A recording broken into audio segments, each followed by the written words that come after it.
Na-deja vu ang Lakers mga idol, Jamal Murray for the win. Grabeng bakbakan mga idol, parang finals ang kumurap talo. LeBron inararo ang Denver. Inangasa naman ni Jamal Murray sa LeBron James, ginaya pa ang pag-flex ng muscle. Bakbakan na, Game 5 mga idol, Los Angeles Lakers versus Denver Nuggets. Buhay pa ang team ni LeBron mga idol. Susubukan nila gawin ang hindi pa nagagawa sa history ng NBA. One game at a time lang daw, sabi ni LBJ. Dito ulit sila ngayon sa Ball Arena, ang home court ng defending champs.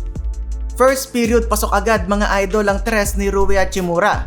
Unang 5 puntos naman ng Denver ang galing kay Jamal Murray. Austin Reeves walang takot na inatake si Joker. Naagawan pa niya ang superstar ng Denver na i-fast break tuloy ni AD at LeBron. Early ng quarter mga idol, kung titingnan ay parang nababasa na ng Lakers kung paano depensahan ng Denver. Nakailang beses nilang napredict ang gagawin ng defending champs, naka 8-0 run tuloy ang Lakers. Halfway mark, uminit na naman etong si Jamal Murray mga idol. Grabe ang sigawan ng crowd, sobrang ingay ng Ball Arena. May pamatay sunog na mini run ang Lakers. Ganda ng tip-in ni AD.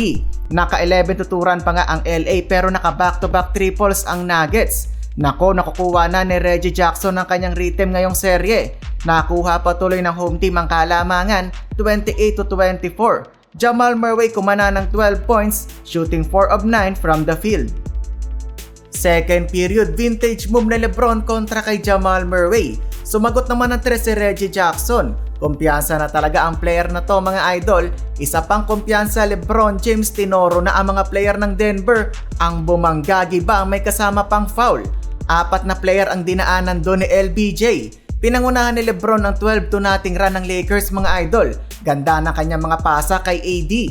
May iniinda itong si LeBron sa kanyang kamay mga idol pero biglang bumitaw ng 3. Acting lang ata to ni LBJ. Paborito talaga ni Jamal Murray, tira-tirahan itong si AD.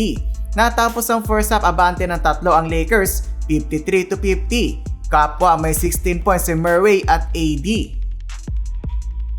Third quarter mga idol, eto yung ayaw makita ng fans ng Lakers. Bagsak si Anthony Davis na mimilipit pa. Ininda niya yung konting bump ni MPJ. LeBron James out of nowhere biglang dinakdakan ng Denver. Nasundan pa ng 3 ni D'Angelo Russell. Nailista ng Lakers ang kanilang biggest lead na 8 puntos. Nag-comeback na naman ng Denver, naka 19-5 run mga idol. Buwis buhay na si LeBron dahil may iniinda talaga etong si AD. 81-79 lamang ulit ang home team. Fourth quarter mga idol, ayaw magpatalo ni LeBron James, tumira ng another 3-pointer.